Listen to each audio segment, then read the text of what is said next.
మీరు ఎవరినన్నా గాయపరుస్తున్నారా? ఎందుకంటే ఒక గర్విష్టి ఇంకోటి గాయపరిచేటప్పుడు తన గాయపరుస్తున్నాడు అనేది కూడా గ్రహించడంట.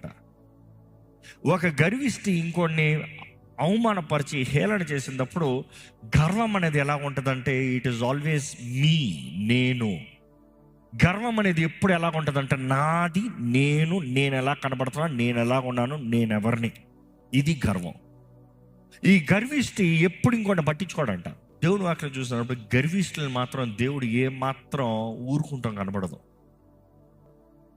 గర్విష్ఠులంతా దేవునికి అసహ్యం అంట.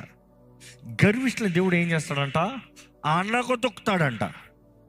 Be careful. మనం అనేక సార్లు మన సొంత నీతులను బట్టి మనం ఏదో ఒక్క విషయంలో రైట్ ఉన్నామని పక్కోడు రాంగ్ అంటూ ప్రూవ్ చేస్తూ, పక్కోడు బ్రతుకు వేస్ట్ అని చెప్పుకుంటూ, ఇతరులను అవమానపరుస్తూ హేళన చేస్తూ అనేక సార్లు మన గొప్పతనాన్ని చెప్పుకుంటూ దేవుని నామానికి అవమానం తెచ్చే వరకు ఉంటాం. జాగ్రత్త.